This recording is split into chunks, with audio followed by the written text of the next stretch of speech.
Hello, Lady K here from Black and White Remix.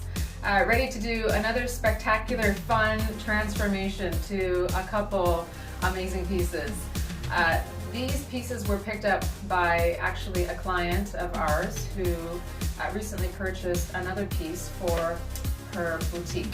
She has opened up a boutique for eyelashes and brows, and she's doing an amazing job, very entrepreneurial, and she's going to be very successful. So we just got these pieces. You need to look at this chair. It is insane.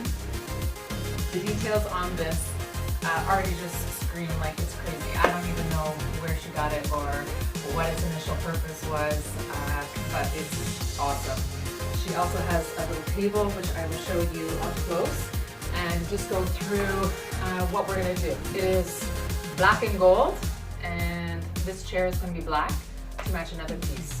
When we take the pieces back, we will show you her beautiful boutique and what she's done to it, and you will also want to go have your eyebrows and eyelashes done because it's really cool. It's a cool spot, and I know she does an amazing job.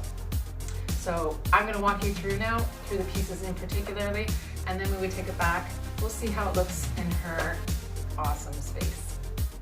Stay tuned. It's a crazy chair. Okay, let's just take a closer look at this really, really cool, funky chair. It has so many details. The spindles, just all the woodwork is amazing on it.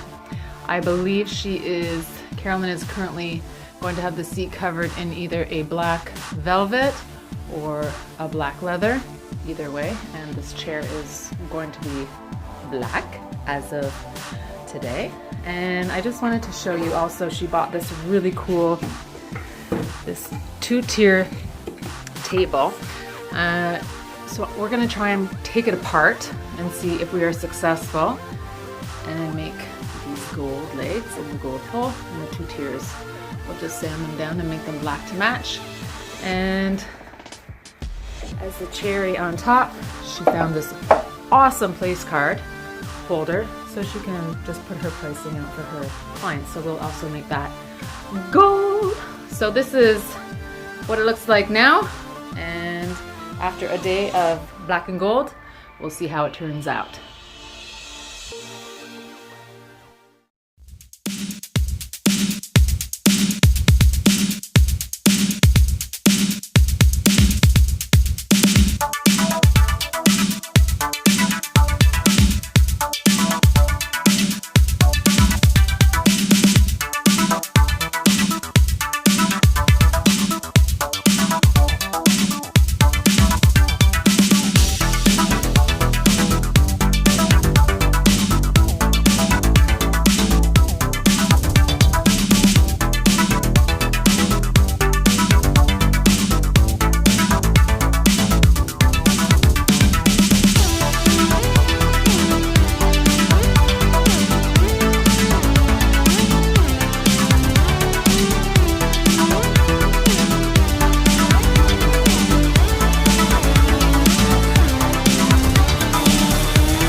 take over.